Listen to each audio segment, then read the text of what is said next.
Oh, that was awesome. Hey everyone, welcome to Thoman's Guitars and Basses. This time, finally, live with Julia. Hi. Welcome back. Yeah, thank you so much. It's crazy, and I think we need to explain the title a little bit. The thumbnail, Julia is back. Wow, from where? Yeah, we'll talk about stuff. We get a lot of comments under your videos that are in a way similar, so we'll talk about that for sure. And I wanted to ask you how you're doing, what you're doing. You're not a regular guest in this studio, but you're a regular guest on the channel, so let's talk about all of those things and bass talk and whatever you guys want to talk about. So let's see who's in the chat. Oh gosh, okay. Pooh Ninja's here. Pooh Ninja. Always. Love you, dude. Tom O, greetings from sunny New Jersey. Lucky you. It's the opposite here. Sun is out. Oh yeah, it's so cold. It's sold out. I just arrived and it's so much fun to be here because I think the last time I was here in the studio actually was 1 year ago. Almost, and yeah. to see you guys, it's so cool. And I just checked the weather report yesterday and thought, okay, it's going to be a great weather. Yeah. And I just came with short pants and nobody was wearing like this kind of clothes. And I was like, okay, it's very cold. I should be prepared. Yeah, it was proper heat wave last week, and now it's like, it's off. Tom O, as told, Thomas Torberger, Luca Manara, Adrian Horshi, Nick Tiliros, Rob Decker, Adrian again. Oh gosh, so many of you, so nice to, okay, it's going fast. It's nice. Hey, hola de Argentina. Hola amigo, ¿qué pasa? Greetings from rainy Swabia. Wow, upstate Idaho, USA, Carlos de Herrera. Crazy, Colorado, John. So nice to have you guys here. This is gonna be a bassy live stream finally, because usually it's there you go. Usually it's Guillaume and I just nerding out on instruments with way too many strings, and now it's finally proper 4 and 5 and sometimes 6 string day. So before we start with checking our comments and making it like sort of a Q&A, in case you have any questions to Julia, right away. Yes, comment down below. And before that, I wanted to ask what you're up to right now, what you're doing, what's your current schedule? So now at the time, I'm teaching at 2 universities. So that's As you do? I just have one day at I only knew about one of those. 2 universities? Yeah, now it's 2. Oh, so I've got some students and it's so much fun. So when did you clone yourself to be able to do all that stuff? That would be so awesome.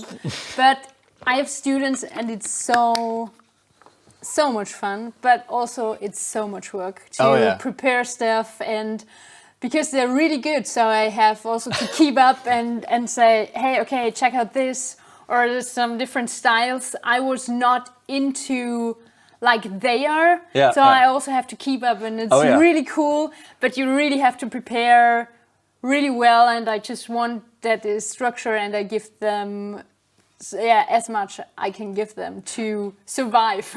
Oh yeah, that's crazy. Oh my gosh. So is it mostly like jazz, pop, anything in particular? It's pop. Okay. Cool. Most of the time. So there's a pop and a jazz department, and I'm here for pop. Ah, nice. Okay, so there's everything from actual pop music to funk to R&B, whatever, everything. Exactly. Nice. Yeah, so it's pretty nice. I love it. Cool. Yeah. Wow. And do you make up stuff that you teach, or is it like a schedule thing that this is what you have to manage in a year, or is it like a mixture? No, it's like they are at my class. Some are 1 year at my class, and some are 2 years there. Oh, nice. And at the beginning, when I got the job and when I went to the hearing, I made up a plan. What's important for me to teach them, or what I think it's really cool to get and to learn. So I have my plan, what is cool, and at the beginning of the lesson I ask them, what do you want to do? What do you want to learn, and what's your goal? Because I think that's one of the most important things. Then I ask them, okay, where do you want to go? How can I help you to get there? So it's a mixture of what you think is important and what they request, or what their journey is. Because a lot of the time they don't know like stuff, and like, I don't know, some artists, they don't know where I thought, okay, you have to know that artist and you have to check that out and stuff like that. So it's really cool. Nice. Oh my god. Yeah. Yeah. That sounds like a dream. And you're also playing in multiple sessions and bands. Yeah, I'm now at a theater actually, because there was also like a hearing, and I just applied there, and it was for upright bass and electric bass, and upright bass was like, well, I practiced so much, like also bowing and stuff like that. You so played cello and bass. I play cello. Now upright is just bigger. Yeah. But that's tuned like a bass, right? So no, that's it's not. That's the problem, because is it not fourth? 4 strings, but the other one is in 5th. So when you play cello and you go to the bass, it's not the same tuning. But for, of course, upright bass and electric bass. And electric bass is the same. Okay, that's where I was confused. Okay, so cello is 5th, like a violin, and upright bass is pretty much the same. It's the same thing as on a bass, but of course a very different experience. A lot of strength, and you have to a lot of power and not a lot of frets. Yeah, exactly. Oh gosh. Crazy. So that's your regular gig right now. Yeah, and then some other gigs that comes in, and videos, and exactly. And writing oh my gosh. for guitar and bass. So it's a lot of work to do also on the computer to prepare. But I love it. It's so cool.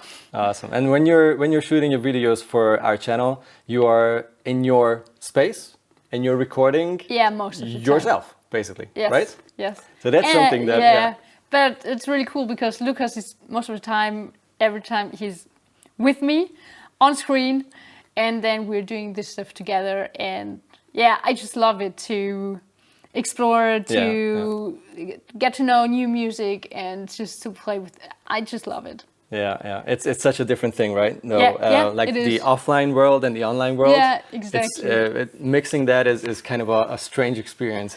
You can be really sort of well known online, and then go out in a store, no one knows you, or the opposite. You can be pretty, successful and have like proper tours and everything, and you post a video, no one knows you. It's such a weird different universe. But really. you need the other stuff to go outside because when you're doing videos, it's so cool, but you don't get so much back. When we are playing together, I get something back. Yeah. Like and when I'm with the playing dynamics. And when I'm playing alone, it's like, I can do my own stuff, but I'm not going to grow so much, maybe.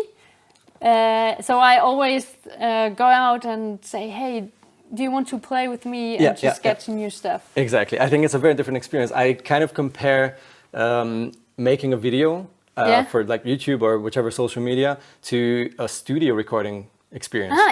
Because you don't want to make mistakes because you will hate watching it and people will start, terrible musician. Which, obviously, you don't want to see mistakes. So you really try to nail every take, which is, if you're playing live, it's important, but that's not the most important thing. The most important thing is to play music. And if you have one bad note that evening, it's like, whatever, we're human. But it's in a way like recording an album or anything in the studio. It's like mistakes are not an option. So better get your stuff together. It's a very different thing than playing a gig. Cool. Let's see what's up in the comment section. I've seen quite a few stuff. Just drop the thumbs up. Pooh, you're the best. Alex Brunston, hi from Southwest England. Let's see if there are any questions. Scream if you see anything. What is your couch bass? You mean that one? I guess. Couch bass. That's my new couch bass. It fits your jeans. Yes. It's our studio, Sandberg, California 2-4-string, whichever pickup constellation. VM4. What? VM4. VM4. That's the one. I should know that. It's a bass. Because I'm playing so much Sandberg. Some Sandberg basses, right? Nice bass. What is it? That's another question. About the same bass. It's so funny because you guys know the blue one I'm playing all the time. Your main bass, my main bass, and I discovered that bass here at Thomann when I think that was my first year. Or you were brand new, and I ordered that bass because we were like, hey, Julia comes by and shoots a video, and like, I really like those Sandbags. I'll order one for her. Maybe she likes it and she will use it for that video. And then you were like, I will not let this go.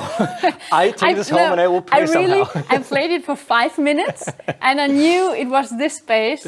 And then, I don't know if it was you or Phil, you said, I'm going to order yours the bass from the same type. And I said, no, I want to have this one because it's so different. Yeah, of course. And this was here, and this is also, Sarang Narayan is also regular. Hey, dude. What is Julia teaching? I think we went through that. So bass on 2 different universities. Ever coming to the US soon? That is a good question. Do you have any plans overseas? Not yet, but I would love to. Oh, yeah. Yes. If you have any good gigs, let us know. A lot of love from, oh gosh, we jumped here. Cloning isn't as good as idea as you think. My clone turned out to be a total bad dude. Uh-oh. Okay. Yeah, gotta be careful. Yeah. Oh gosh, yeah, some bass requests like, how Julia, would you recommend the Ibanez EHB 1505 over Schecter Hellraiser Extreme? I don't know if you're familiar with those models. I don't think so. One of those. I guess the Schecter is going to be awesome for proper extreme metal, and the Ibanez is in a way maybe a bit of more of a fusion, like metal, but also rock, but also progressive stuff. Yeah. But what do I know? I'm a guitar player. No, I tried it a lot, and it's another handling for me because I started with Fender bass and then switched to Sandberg a lot, and it's like the same handling. And I've never played Ibanez that much. So I also can... It's narrower in every direction. Like the strings are narrower, the body is smaller. Yeah. Exactly. So that is why I'm not playing Ibanez that much for now. But I will check it out, and I know where your comment is. We'll find it. We'll find it. We'll find it. We'll come back to it as soon as we have a rock bass video coming up. Double bass, upright bass. Yeah, I always say upright bass because American, Europe, there are two different kind of words you're using. Yeah. Have you played GNL basses? Yes. I think you did. I remember some videos. So there are some models. I can't remember which name from the models. I liked it a lot because of the handling. I think for me it's the important thing. I grab the bass and it feels natural to me. And I'm sure if I'm playing like basses I'm not used to from the handling, I would get used to it. So it's just a matter of time that you know the bass and you like the feeling. So I played a lot of GNL and I really liked it. Nice. From the handling. Yeah, I guess that's what you said. Like it takes a little time to get used to something.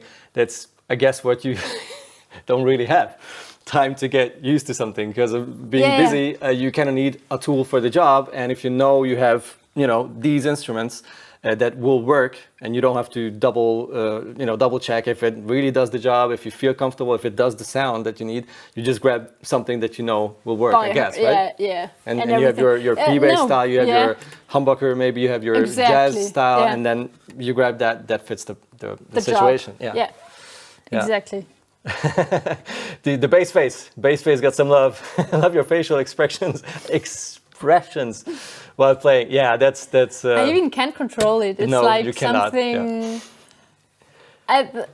When I began doing these videos, I was not aware of it, right? Oh, no, not at all. And I was like, I have to stop it because it looked so, I don't know, but it wasn't possible. I hate watching myself. It's weird because if it's someone else, I'm like, yeah, stang face, yeah.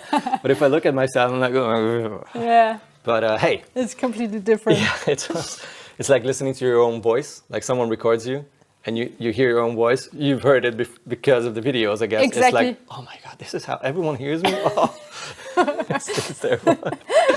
Oh gosh. Okay, that's a good one. Dark Sign Hunter. Hello, Julia. What's your preferred audio setup for practicing bass? Speakers or headphones or anything? How do you usually practice? With an amp. Oh, nice. I love to practice with an amp and then also without an amp, without any... Like unplugged? Yeah, unplugged, because when you play unplugged, you hear everything. Also, when you're doing slapping and finger picking, it should be almost the same level. Oh, nice. Because when you're playing with an amp, it shouldn't be louder. And also the... front of house, he will have a problem if you do that. And I think you can practice that the best when you're unplugged. Nice. And also, without an amp, you have to get your tone just because of the instrument. Yeah. Because the amps are so good and it sounds good at a lower level. So I love to practice without amp and just get a sound out of the instrument. And then with an amp. So these two combinations, and when it's late and I'm at home, of course, with headphones and with my interface and recording stuff. Yeah. And recording it and listening to it again. Do you practice that? Like when you're not making a video, you have a big job. Like last year, I think it was last year, right? Yeah. When you were on tour with this huge German pop trio, 3 girls, 4 girls?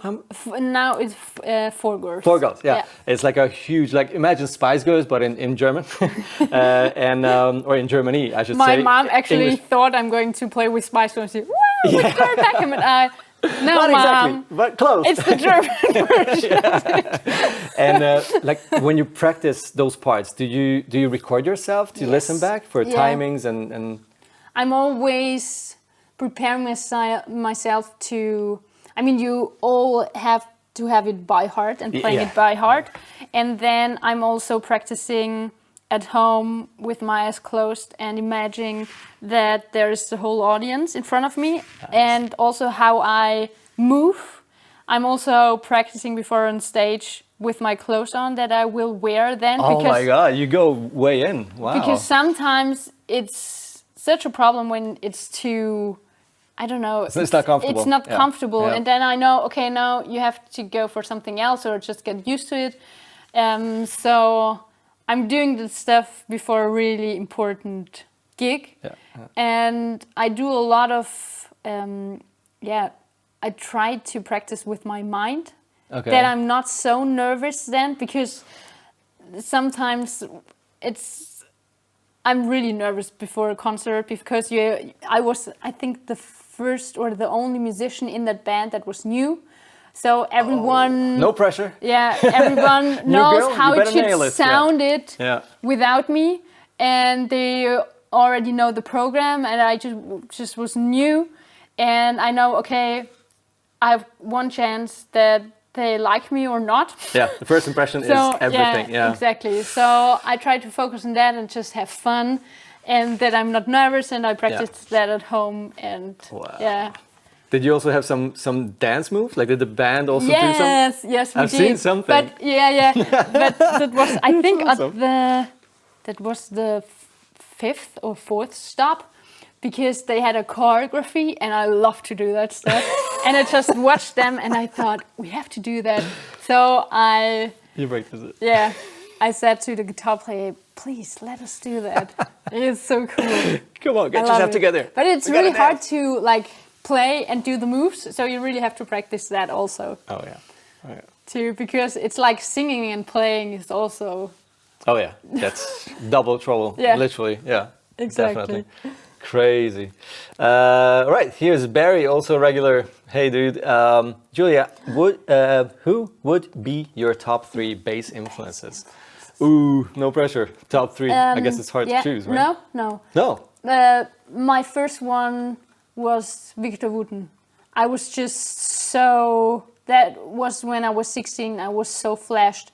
What he's doing with his solo performance. So a bass player, and there's the groove, there's a bass line, and there's the melody. So everything in one, and I was so impressed by that. Also with Amazing Grace, playing that. That was like, so, I don't know, I was there for a month, and I didn't had like the sheet music, and I just was, how is he doing that? Yeah. And I was watching what he's doing there. Where's the finger? Where's the finger? And what tuning it is.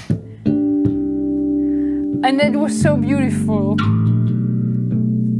I just love overtones, and that was so cool. So that was my, I think, first biggest influence I had. Then Pino Palladino, because of his style. Yeah, I think I can hear and him a bit in your and he does. style. He's crazy. Yeah, it's. Yeah, and so different. He can do solo stuff, and I love him for his fretless bass playing. So that would be my dream to, maybe I'm just focusing on fretless bass now, to bring the fretless bass back.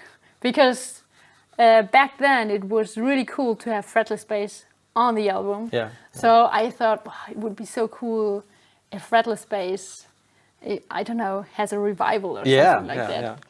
So that would be really cool. That was my second bass crush.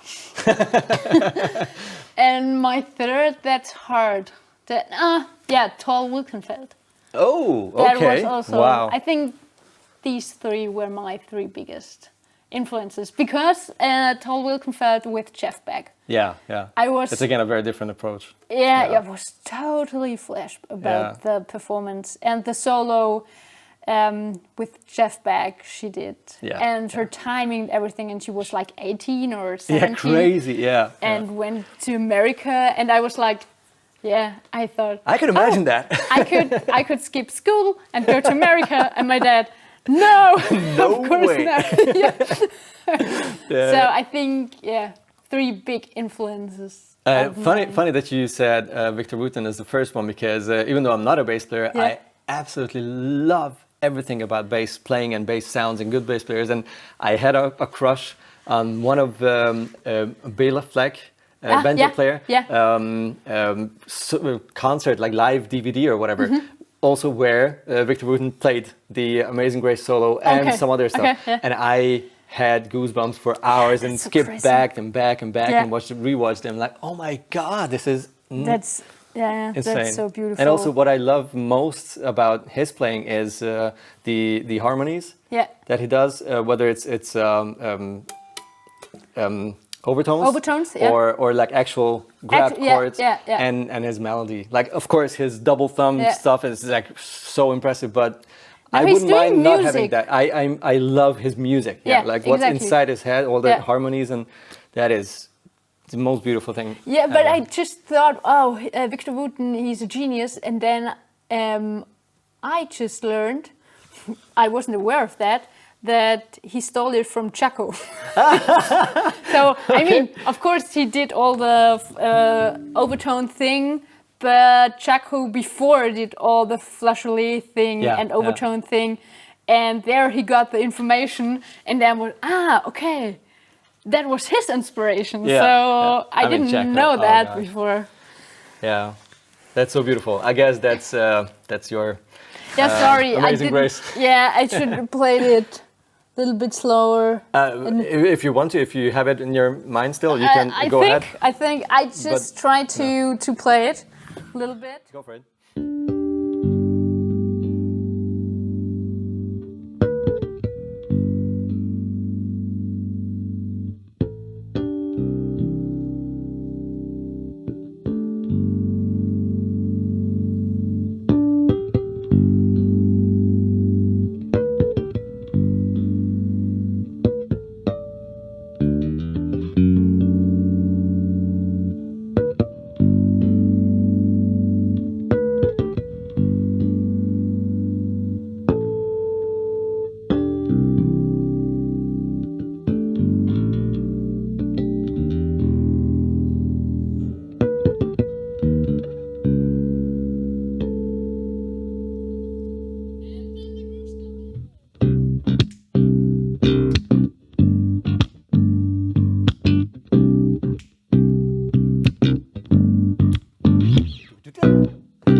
Because now it was the middle pickup, and now you can hear it a little bit better. Yeah, but I loved it also, the improvisation he did. Yeah. And the groove. So that was one of my first crushes. Even as a non-bass player, I was blown away. Oh my gosh. I mean, that whole band was, in case you're not familiar with Bela Fleck's, like that live band, it's like at least 10 years old, at least, probably more. Yeah. I mean, I discovered it too late, I think. It was already old when I discovered it, I guess. But oh my gosh. It's really, really And also Victor's brother on drums. Yeah. But I think I don't know when he said that. Future. But he said, like, I want to do more stuff like that, like band stuff, because he was just known for all the freaky stuff. Yeah. So that's kind of, a pain in the ass when you want to play in a band, but everyone is just like, no, we don't book you because you're too fancy or stuff like that. Your ego is gonna be all over the band. But he's not, like, he doesn't want to. Yeah. I remember your interview with Victor, which is one of our most beloved videos on the channel, and I get it why. It's an amazing talk, and I was so nervous. Yeah, it was so but crazy that's so awesome too, right? Yeah. Like, super nervous, but he's such a sweetheart that it's like, it's worth it. And everything that he said was so damn humble and down to earth and respectful for music and musicians and musicianship. It's it's that should be like the Bible for every musician. But have like, you? This is how you should be. Yes. It's. Have you read the book from him? No. Music lesson. No. I love it. I should. I read it twice. Can you borrow? No, I should buy it. I should not borrow. Oh my god. Yeah, I'm checking if there's anything. There's something about what's up with the gold pineapple? There you go. Pineapple questions. So what's behind the pineapple? What's behind the pineapple? No, I can't tell the story. I'm sorry. No, I'm dying to know it, Julia. No. Sorry, it will remain a secret. For amps, do you use tube, solid state, or a combination? Tube. Okay, so if you can choose, you will choose a tube amp. Okay. But it's so bad to transport it. Yes. And I always have like, when I have a tube, I've got a second amp because if anything is there, I'm safe. Yeah, you have a backup. Yeah, but I love the sound. Yeah. Of the tube. Oh yeah, I can totally see you with like an old school, way too big, way too heavy, whatever tube amp. Yeah, like this tower. big. Yeah, awesome. Yeah, nice. What is that? Okay, that's a slap question. When you slap the bass, when do you slap through the string and when do you bounce off? I bounce off when it's really fast. It's like the difference between landing on the next string and like bouncing back like like a staccato. Yeah. Okay. No, like a rubber ball. Do you say rubber ball? Okay. Yeah. And when it's really fast, I have another sound. When it's really fast, I don't have time to get through the string. And when I have like funky stuff or like patterns which have like a little pause in there, I go through because I think I have more strength and the tone is better than just to do the rubber ball and the bounce off thing. When you look at Mark King, he's doing crazy stuff just with bouncing. So I think these are the two difference between that two techniques. Is it more of the tone when you like go through the string or what how do you call it? I'm not a bass player. When you go through slap through the string. Is it more of a tone thing or is it more of a feel thing, like for the groove? I think it's both. For me, I love it to go into the string, and it's also for me it's a feeling because I was played like that. Yeah. Go through. But when it's too fast. Yeah. You need to be back in I need to bounce. Okay. So that are two different techniques, I would say, for the thumb for slapping. Nice. Let's see if there are new stuff. I think I lost track here. Portrait Crazy, of course. Jacko, yeah. Oh yeah. Hi guys, sorry for tuning in late. No worries, How David. dare you? No worries. How dare you? I love that. Oh gosh. No, just kidding. Sorry. Wow, looks like G shaved his beard or what? He's looking quite like Julia. Yeah. Gee, that's a weird instrument there. Oh gosh.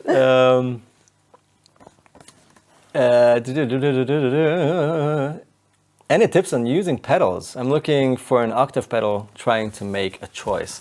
You're not the biggest effect user, are you? No, like you use I'm it not. if you have to, but you choose not to if you can, right? Yes, I'm not using pedals a lot, but octave pedals, you just have to try out what's your favorite sound. I mean, you've got the OC2, which everyone was using in the 80s, and that's like a specific sound, and you just have to try out which fits your style.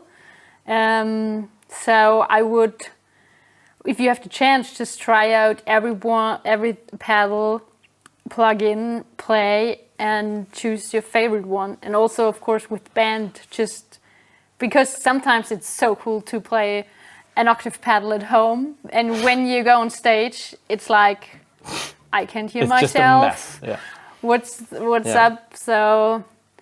And also what you said about the classic Boss pedal, that's an analog one as far as I know. And there are some more modern ones that track more exactly and faster without those glitches and weird harmonics. When you can hear tones in between, but you don't want to hear them. Exactly. If you want something more exact and faster, then of course there are some other takes. I'm told I'm not a bass player, so I don't know which one works best. Maybe someone can recommend something, but do you have a good octave that's more... I loved it from MXR. The POG maybe, or MXR? I like the sound the most. Yeah. But the POG is of course tracking better, but I don't like the digital sound. Yeah.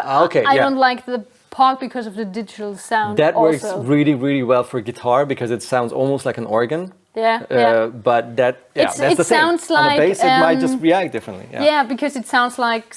For me, the sound is a little bit weird. Also, you can... I bought it, of course, because I want to have the octave up. Yeah. Of course. That's like the thing.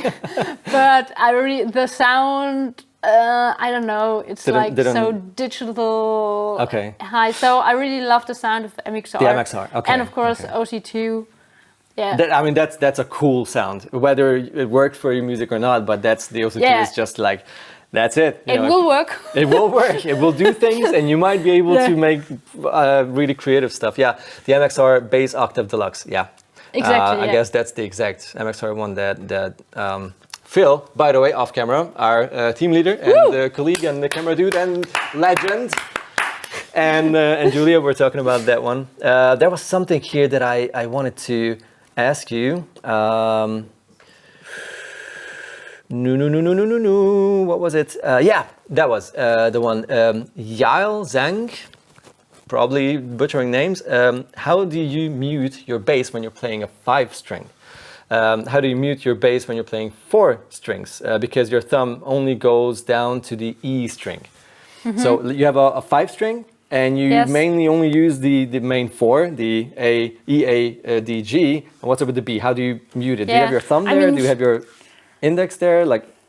No, when I have 4 strings, my thumb is always on the E string most of the time, so there's no problem because you can mute. You've got enough fingers. Yeah. But with the 5-string, I also put it on the lowest string, on the B string. So the thumb is on the B. Yeah, exactly. Yeah. And you've got 2 fingers left. So you've got the tiny. The pinky. The pinky. You use the pinky for the E string when it's too hard. But most of the time you just have to mute 4-string because, of course, when you're playing over there on the G string, you might hear it. But most of the time when you're playing on the G, you will land on the D, so you don't have to mute that. So you just have like 3 more to mute. Yeah. And I think the most problem with the B string and the E string that can have a little vibration. Yeah. But most of the time when I'm playing, it's not that I have to mute that much. Okay. I mean, when I'm in the studio and I'm playing a melody line just on the G string, I think I would use a fret rep. Okay. Just to be sure on a recording. Yeah.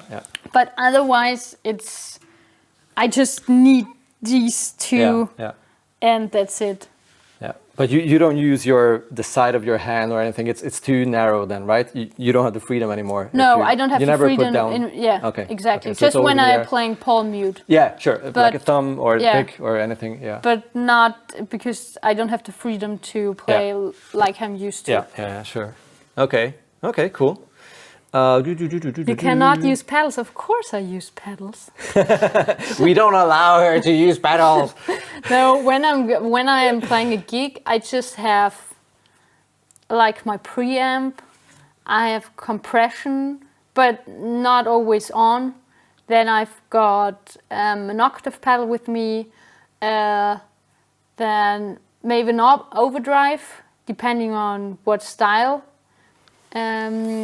But that's it. And the preamp is the most important thing for me, actually. Yeah. Oh yeah, absolutely. There was a question about an amp you use live. Where was it?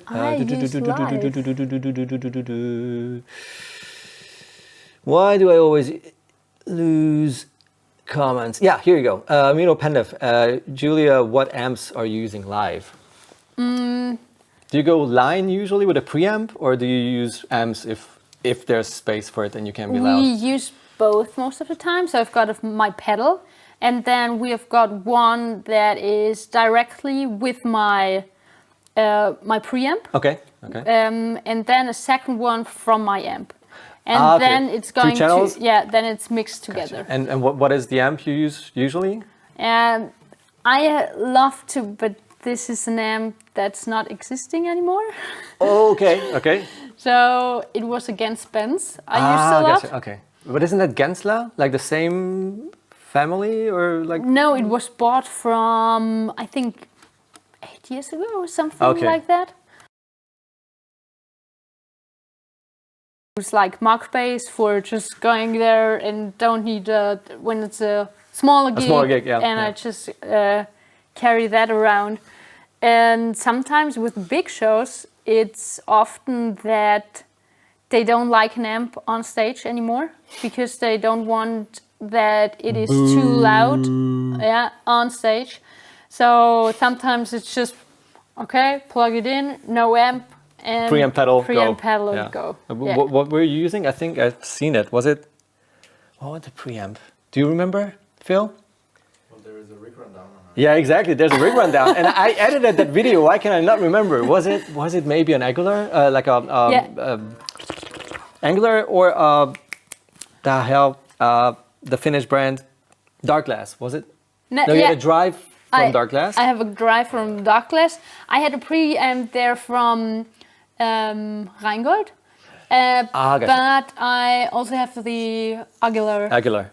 Okay. Because it has the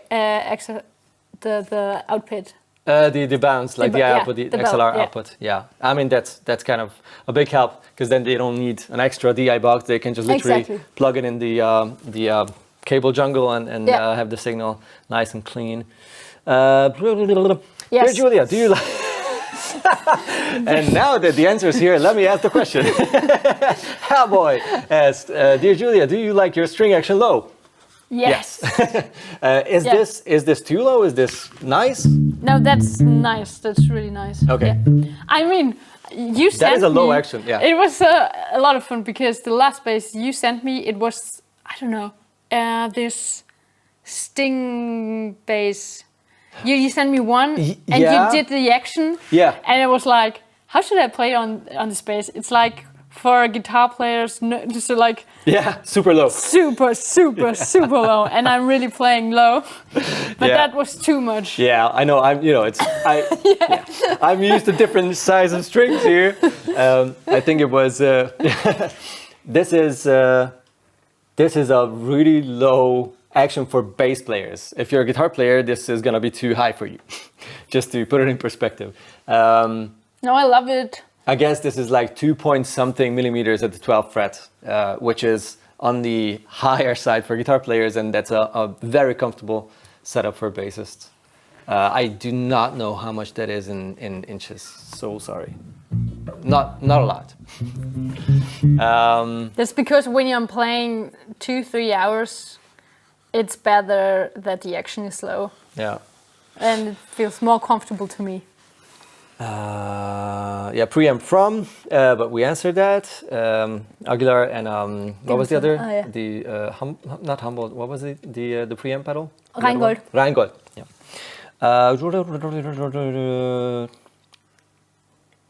Nice action, Hellboy. You actually did a close-up. Nice.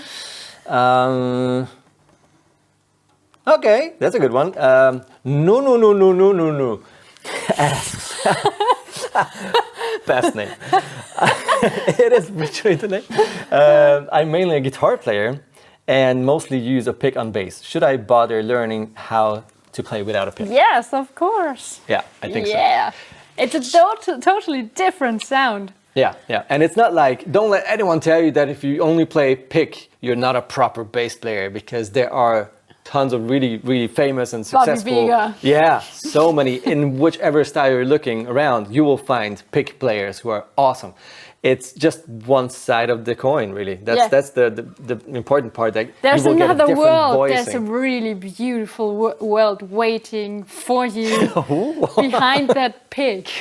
So just try out to play with your fingers. and even if you're like a guitar player and you don't necessarily play bass so much that you want to put in the energy, you should, because you will also benefit from it. Like even if you translate everything that you learn by playing with your fingers on a bass, you can use that knowledge on a guitar. That's funny enough. That's how I got into it. Can I? Totally. Can I have your guitar? Because Always. I think it also. I think it sounds great to play it Totally. with the fingers. I've now.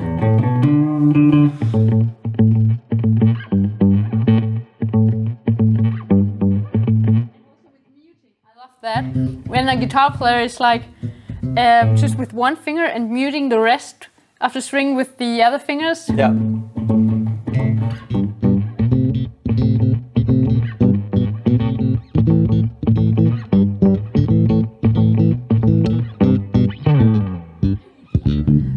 Because of Pat Metheny, I wanted to play guitar. Would you play it?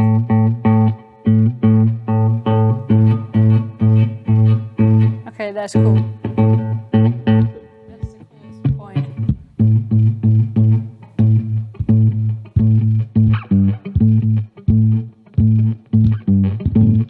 So just try out different positions and try it with your thumb or with your fingers. I never play guitars, I'm sorry. Don't worry, I never play bass.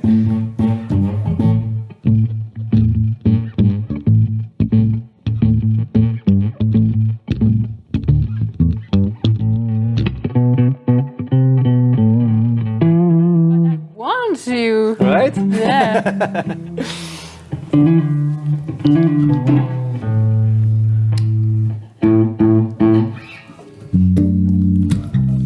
Yeah. Do you know that the bass is the instrument with the most overtones? Yeah, totally. So it's crazy how every millimeter gives like, you a different tone. Wait, I have to. I'm jealous actually, because we guitar players don't get all of that.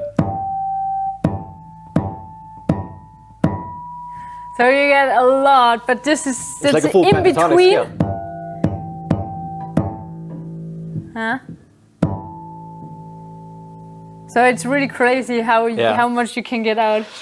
I wanted to learn the Amazing Grace Wooten solo on a guitar. Oh, really? I tried to get all I tried to get all the harmonics. It's like, no way, that's cheating. Yeah, it's like a Chaco. So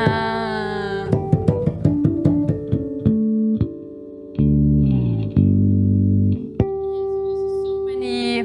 I can't remember the pattern.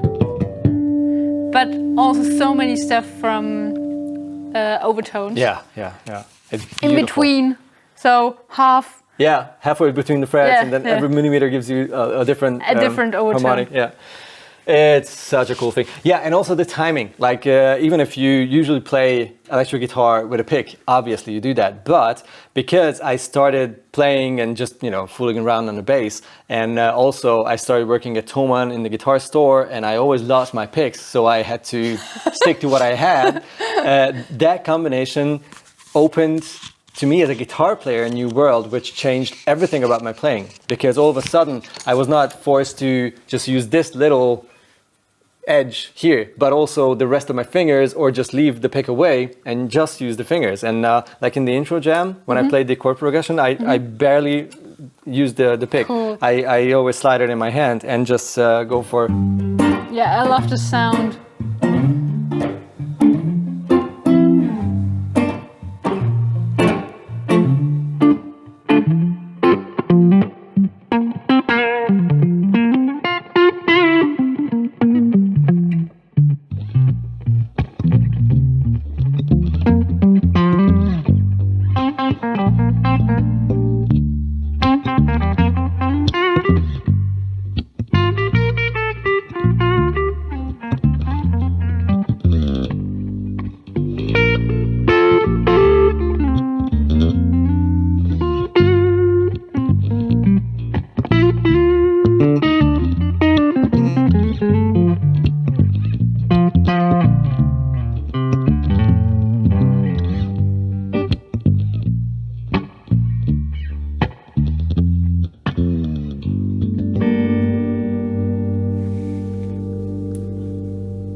Yeah, it's so much fun to discover new sounds. Like you can then all of a sudden use your thumb and just dampen the strings, like palm mute the strings, or just play staccato stuff and just use the chicken picking kind of things that like country players would use.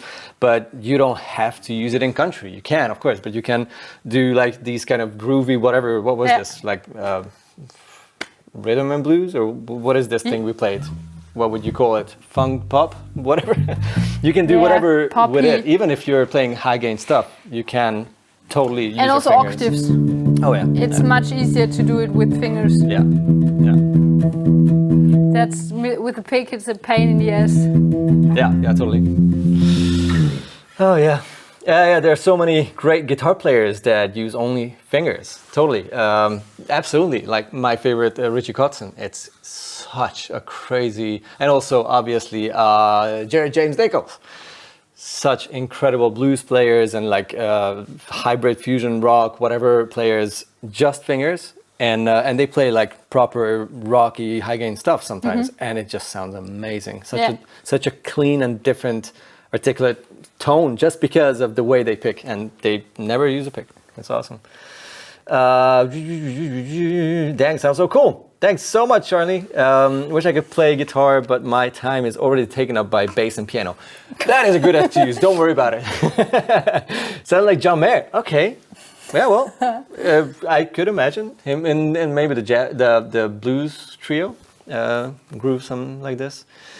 Can you explain about your bass? I'm not sure about this bass. This is not Julia's bass, but it's in a way similar. But it's also a little bit because I've never played this instrument. Yeah. It's still a very different world. Yeah. Feeling. Yeah, I wish I had better speakers and great textures, folks. Thank you so much, Deja Voodoo. Nice to see you here. Do you use your bass active? Do you use the preamp, or do you usually have it in passive? It depends on what in what band I'm playing, what style. Okay, it depends on what sounds they want. Yeah, okay. and if it fits or not. And most of the time, I like it to play it passive, and then go through my preamp. Okay, like the preamp. Yeah, gotcha. Okay, yeah. Which is a very similar thing, because these Sandbags, like so many other more modern instruments, will give you two options. You can choose passive or active, and the active mode is like the preamp. It's not the pickups; it's the preamp that's built in, exactly. which gives you all the options. First of all, of course, boost, and also the EQ shaping options. Like and the coolest thing is when your battery dies, yes, you've got an option that, okay, I'm here again. It's like this button that you can say, okay, guys, I'm here. Yeah. The bass is not dead. Exactly that. So that's like a safety card. Oh, absolutely. Absolutely. Mark Knopfler, absolutely. Yeah, he doesn't use a lot of picks. And oh my gosh. Jeff Beck, oh, yes. Alrighty. Preference in fingerboard material. Usually rosewood, I guess, right? I love rosewood. Your bass has rosewood? The main bass, yeah, that's nice. Even if it, like, especially if it's not finished, it's just such a non-sticky surface. Yes, exactly. Yeah. Most people like it for that reason, I guess, and it looks pretty. What kind of strings do you use? I was so surprised. Do you still use stainless steel strings, or did you change? Because years ago we had this discussion, and we was like, hey, Julia's coming over to shoot a video, and like let's order strings for her that, you know, there are fresh strings on the bass. And like whatever the brand was, stainless steel. I'm like, what? I was expecting pure nickel or what, you know, super warm and tasty and, you know, old school strings. And like stainless steel, what the hell? Yeah. Still? Yeah. Really? Wow. Okay. Oh, depending also what bass I play with, but my main bass has stainless steel. Okay. Yeah. Preferred brand or brands that you tend to use? I've used Rotor Sound. All the time. Yeah. Nice. Best thing that you've learned from Paul McCartney? Wow. There are a lot of lessons. Oh yeah, it's like, how can one answer that? Well, I mean, that's also when you listen to all his songs, and you can see how the bass lines were at the beginning and how they developed with the time. Yeah. So at first it was a lot of function from the bass. Of course it was, after that it was also like the function, but with a melody that sells the song in many cases. Which has the melody in it. So they have the melody and the bass function. Both types. And that's it's crazy. Crazy how he did that. And when you listen to the song, how it fits into the composition. It's the perfect and one of the earliest examples in rock and pop and this modern style of music, if you can call Beatles modern, is definitely the one of the milestones in modern music. It's one of the first cases where bass had so much more than just the function of being the foundation of the song. There are so many bass lines where you can sing the bass line first before you even learn the chords or remember the drum pattern or whatever. Even though Ringo Starr that's another very special case. But the bass lines are incredible in so many, especially as you say, like later Beatles songs. It's crazy. But even in earlier ones, some walking bass parts and some things that are just like, that's the thing. I mean, he was also a big fan of James Jamerson. Oh yeah, and makes so sense. The melodies are insane that he has in the songs. I'm not a big fan of the sound of the viola bass, I gotta say. I mean, it's really cool for that music, but for that band, it doesn't. You can't imagine anything that with a jazz else. bass, like no. Maybe like the old precision, like the single coil precision bass. And that is something I would love to hear. Yes. But hey, it's Beatles, it's perfect, and I mean the music is crazy. Who's your favorite bassist and guitarist? You answered bassist, but do you have like a favorite guitarist? A favorite guitarist? Just kidding. No. Do you have like someone who is like, oh, I'm not that much into guitar music, but that person is like, oh my god. Yeah, Pat Metheny. Pat Metheny is such a good answer. Is my hero. Yeah. He's so much more than just a guitar player, though. Right? Yeah. Especially with the synth sounds back in those days where he used that. It's like, what is that instrument? But he just he released so many albums. It's like crazy. And every album is like so different, and the output is insane. Yeah.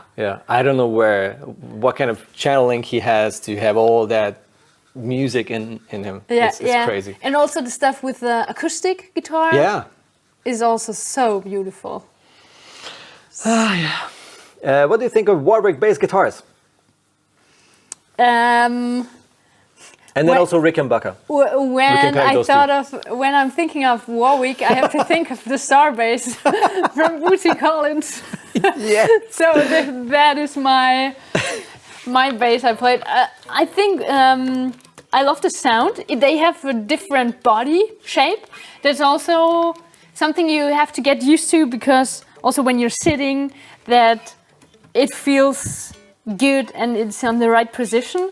But for me, Warwick always a Star bass from the Star bass from Bootsy Collins.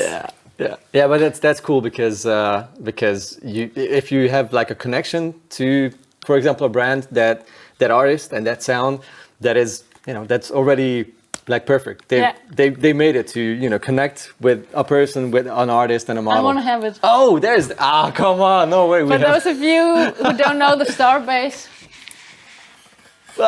here it is. My heart just stopped.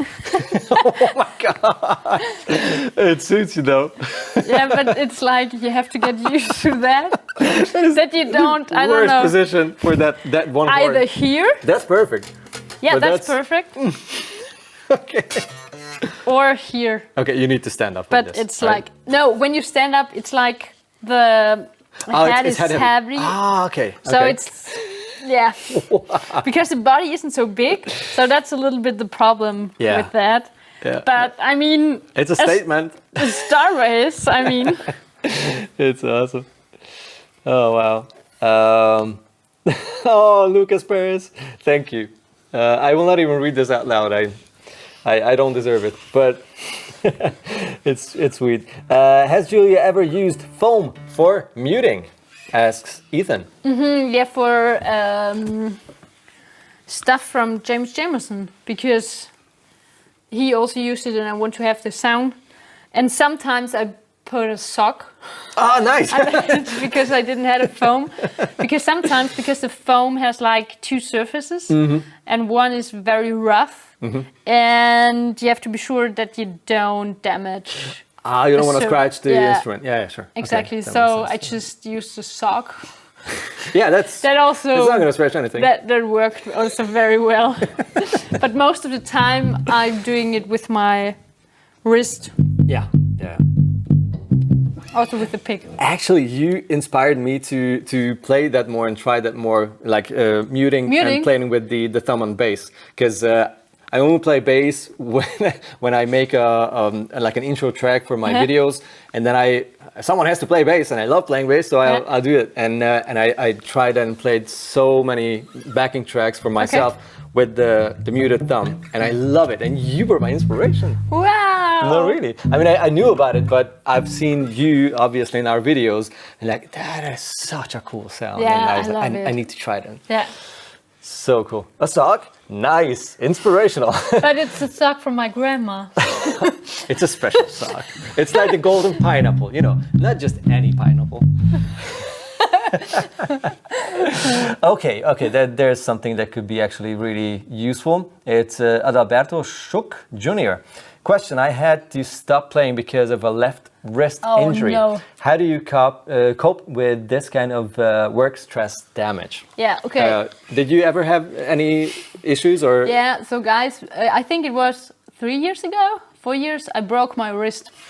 I don't know if you can still see it, but here is like a little I remember now. Scratch. Oh my God. Scratch, a huge cut. A huge cut. God. And yeah, I broke my wrist this, and I had a surgery. And of course I was not allowed to play for a month, but I played the first gig after 3 weeks. Because it was such a good time and I just wanted to play bass. It was the worst time in my life. Yeah. And I really learned how to cope with that stuff. So I have to stretch and do... Can you hold that for a second? Absolutely. So I do, before I play, I normally do this. So I warm up, and I don't warm up with the instrument. I warm it like this, so that the wrist and the fingers are getting a little bit warmer, because when you're, go for a run, I'm also warm up and not running slowly. And so sure. I'm doing like this. And also I'm doing stretching like this, but with the wall. Oh, okay. And it's a better angle, I guess. Exactly, yeah. And at first, when I broke my wrist, I was not able to do this. Okay. So it didn't bend to the back. Okay. It took me about a year and a half till it was okay. Okay. So I did a lot of So warming up, and being really patient with what you play. Exactly. I also had a discussion with a doctor, and he's like a doctor especially for musician and rehabilitation. Okay. And it was that I practice for 10 minutes, pause. 10 minutes, pause. So if you... It really is a training at that point. It's a training, yeah. Okay. And if it hurts somewhere, just stop, and then you have to do a pause and then start again. That it relax and don't overdo. Exactly, and do a stretch thing also.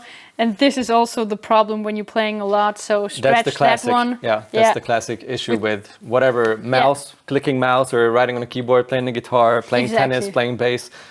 drummer, it's the same. Those ligaments, whatever the English word is, ligaments. Yeah. The Sehnenscheid. Yeah. Exactly. Those are gotta be careful. So I've got the ball where I always do my stretches. Oh, nice. Okay. And practice that. This is like good. Yeah, it's very beneficial. I'm really lazy with warming up. I know that earlier when I was young, I had an issue on my right hand. Here I had like a huge blob, like a bowl filled with fluid or whatever. It was really annoying, and I was worried, obviously. So I started warming up and doing all that stuff, but I got lazy doing that. But what I do now is whenever I play, I start with like 3 different finger exercises. It doesn't matter which ones, like chromatic stuff or whatever it is. Just be super slow for at least 5 minutes. Like that's super cool. like boring slow. And then when you have the control over the balance and the timing between the 2 hands, like ridiculously slow, and force yourself. And then after 5 minutes, that's enough. Your fingers already want more, and that's where I start to play more and actually try to do stuff that are hard to do. But there's also something. This is probably not the right way, but at least it's something. Yeah, that's super cool to do, because that's also in the book from Victor Wooten. And he wrote, because I was so angry all the time when it hurts. I was so, oh my God, not again, please, not. And he wrote it was so sweet that he said, be thankful for that, because I don't know, something in there isn't right. So just listen to it and check out, because it could get worse if this wouldn't hurt right now. Okay, so appreciate the pain, because it reminds you of being like cautious about that whole thing. This was a long journey for me to accept. But it's something that is part of the job. I don't think there's anyone who never ever had any issues, whichever instrument really. Because voice obviously is very, very delicate, and if you singers lose voices quite often and get surgeries and stuff. So also practice just mental training that you say, because I just had then 5 minutes to practice and then 5 minutes pause. So I practice and then I stopped, and then I practiced the same thing but just with my mind. You imagined playing that part? I imagined playing it, but I didn't play it. Gosh. Okay. And this was such a good exercise, because now I'm sitting also in the train and try to practice that thing, because if you haven't imagined it how it should look like in your head, I couldn't play it, because I did a test and I just give myself like a sight reading thing, and I tried it just with my mind. And then when I knew, okay, there is this part and I have to go up, you imagine your fingers? Worked. Okay, and then if I didn't do it, that was the same part with when I just do it in my mind and I had to stop there. It was the same with playing. So it's really useful to just do it with your mind, and then sometimes you would avoid a lot of mistakes. So I love to do that actually, and to go through that just with the mind. I mean, it's funny that we say like, someone practices and gets better on the instrument, but a lot of that is just how you, like what kind of befehl, what kind of order you create with your mind to control those muscles. It's not really the muscles that get better. It's not like your fingers will become more, you can stretch, that's a physical thing, but how you play, how you sound, and how you learn stuff, how the impulse from the brain. So if you imagine playing something, that's probably as useful as actually playing it. It's just that's true. It's just the first step, really. But the thing is that you first have to know how it feels, because when you never played, when you don't know how the feeling is, how to get up there, or how it feels like to play the string there, then you make mistakes. You couldn't do that so easy. Yeah. So practicing with the mind is for people who know the instrument, just who know how it feels and it's more of how an it's advanced like. thing. Yeah, exactly. Yeah. And then it's easier Yeah. to imagine how it is feeling. And I guess it also changes the way you play or how you think of playing, like because you all of a sudden don't do your muscle memory licks or little slides because you maybe don't think of it, and that can actually change the way you play parts or how you phrase. That's really cool. That's awesome. Let's look for a last question because we gotta go. We are 11 minutes over. Woo! Right? It's like snap. But let's see what's up here. Okay. There's a compressor question. That could be something. This is from Jim Wilson. Hi, Julia. What does a compressor actually do? Double hand waves from Northern California. So imagine when you have got a waveform from your bass, and then you have got the ones that are really high up. And the ones who are really low. So the loud and quiet parts? The loud and quiet parts, and the compressor is just putting that together, cut off the really high ones and the low ones, so that you have got an equal sound in the middle. So it's also cool for the front of house or that they don't have something that's going out so much. So that's what the compressor is for, actually. And I don't like it in every band because it takes away some dynamics. Some control. Some control of your tone.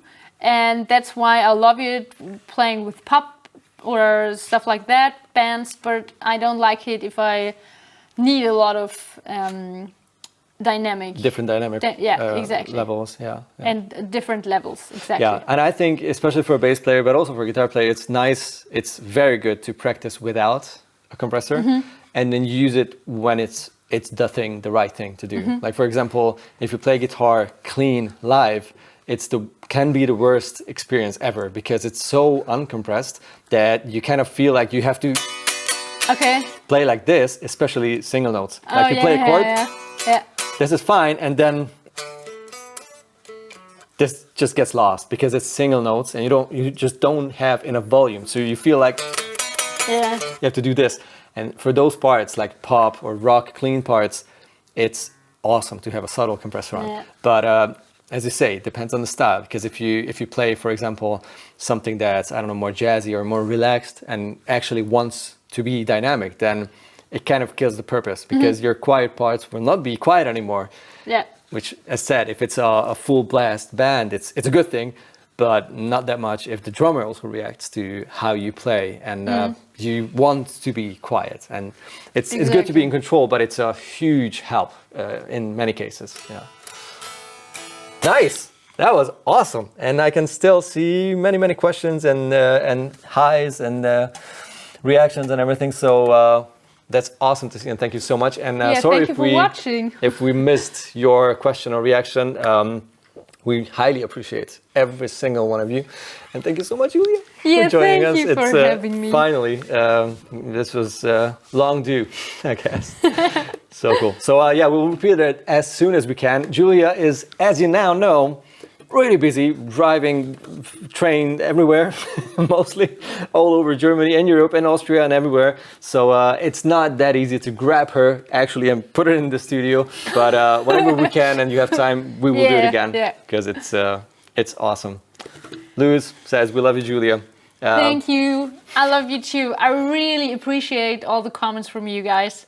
So I really love to do the videos and I have so much fun. And for me, it's much more fun if you guys also have fun by watching the video. So thank you so much for all the nice comments and for watching the videos. Thank you. Hey! You guys take it easy. Thank you so much for joining and see you next time. Bye-bye. Bye. Oh yeah, the goodbye thing. Yeah. I love that. I think we're still alive. Maybe not.